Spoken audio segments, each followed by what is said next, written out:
ଏ ଦୁନିଆ ବଡ଼ ବିଚିତ୍ର। କେବେ କାହାଠାରୁ ଟିକେ ଖୁସି ମିଳିଗଲେ ଲାଗେ ଏଠି ସମସ୍ତେ ନିଜର, ନିଜ ଆତ୍ମାଠାରୁ ବି ଅଧିକ।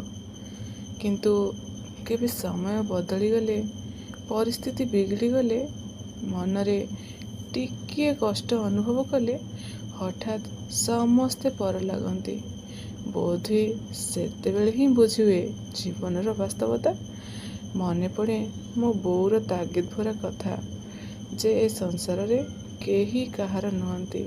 ନିଜ ଦାୟିତ୍ୱ କର୍ତ୍ତବ୍ୟ ଠିକରେ ନ କରିଲେ ଶାଶୁ ନଣନ୍ଦ କ'ଣ, ନିଜ ସ୍ୱାମୀ ବି ମୁହଁକୁ ଚାହିଁବନି। ଆଖି ଓଦା ହୋଇଯାଏ କିଛି କ୍ଷଣ ପାଇଁ। ସେତେବେଳେ କେତେ ରାଗୁଥିଲି ମୁଁ ତା ଉପରେ। ମନେ ମନେ ଭାବେ, ସ୍ୱାମୀ ତ ମନର, ହୃଦୟର, ଆତ୍ମାର, ସମଗ୍ର ଜୀବନର ଗୋଟିଏ ଅଙ୍ଗ। ସେ କେମିତି ରାଗିପାରିବେ? ସେ ହୁଏତ ପ୍ରେମରେ ବୁଝେଇ ପାରେ କିମ୍ବା ଆଡ଼ଜଷ୍ଟମେଣ୍ଟ କରିଦେଇପାରେ, କିନ୍ତୁ ୟା ଭଳି ଏମିତି ଗରଗର ତ ହେବନି। କିନ୍ତୁ ଏବେ ବୁଝିପାରିଛି ଯେ ସେସବୁ କେବଳ ଭାବନାରେ ହିଁ ସମ୍ଭବ। ବାସ୍ତବତା ସମ୍ପୂର୍ଣ୍ଣ ଅଲଗା।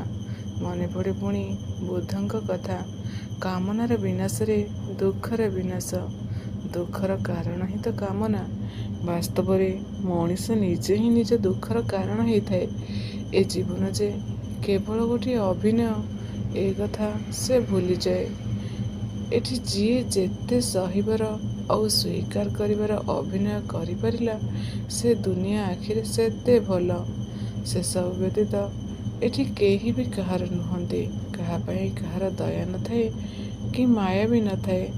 ଥାଏ କେବଳ ମେଞ୍ଚା ମେଞ୍ଚା ଈର୍ଷାର ବର୍ଷା ଆଉ ହୃଦୟ ଭରି କ୍ରୋଧର ଅଗ୍ନି। ଏଇ ତ ଜୀବନ। ତେବେ ଚାଲ ସେ ଅଭିନୟକୁ ଆପଣେଇ ନେବା ଆଉ ଜୀବନରେ ବିଶାଳ ରଙ୍ଗମଞ୍ଚରେ ନିଜକୁ ଗୋଟିଏ ନିପୁଣ କଳାକାର କରିଦେବା। ହୁଏତ ଜୀବନଟା ଆଉ ଜଟିଳ ଲାଗିବନି, ସମ୍ପର୍କମାନେ ବି ସନ୍ତୁଷ୍ଟ ରହିବେ।